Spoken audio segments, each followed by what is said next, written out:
চীন ও রাশিয়ার বিমান টহলের কয়েকদিনের মধ্যে যুক্তরাষ্ট্র ও জাপান যৌথ সামরিক মহড়া আয়োজন করেছে। টোকিও বলছে এই দুটি মিত্র দেশের শক্তি প্রদর্শনের বার্তা।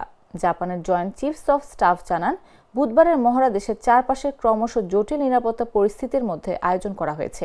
মহড়ায় অংশ নিয়েছে যুক্তরাষ্ট্রের 2টি B-52 বোমারু বিমান এবং জাপানের 3টি F-35 যুদ্ধ বিমান। এর আগে রাশিয়ার 2টি Tu-95 পারমাণবিক সক্ষম বোমারু বিমান চীনের 2টি H-6 বোমারুর সঙ্গে পূর্ব চীন সাগরে মিলিত হয়ে জাপানের চারপাশে যৌথ ফ্লাইট চালায়। মহড়ার আগে চীন J-15 যুদ্ধবিমান দুটি জাপানের জেটের উপর রাডার লক করে উত্তেজনা সৃষ্টি করে। যুক্তরাষ্ট্র প্রথমবার প্রকাশ্যে বেইজিংকে সমালোচনা করেছে এবং বলেছে চীনের আচরণ আঞ্চলিক শান্তি ও স্থিতিশীলতার জন্য অনুকূল নয়। বিবৃতিতে জাপান ও যুক্তরাষ্ট্র নিশ্চিত করেছে, কোনো দেশের উপর বল প্রয়োগ করে একতরফা অবস্থান পরিবর্তনের চেষ্টা বরদাস্ত করা হবে না।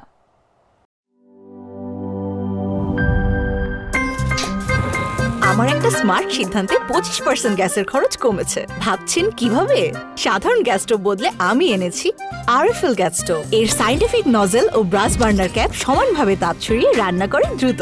তাই গ্যাসও বাঁচায় 25%, টাকাও বাঁচে 25%। আরএফএল গ্যাস স্টোভ নিরাপদ ও গ্যাস সাশ্রয়ী।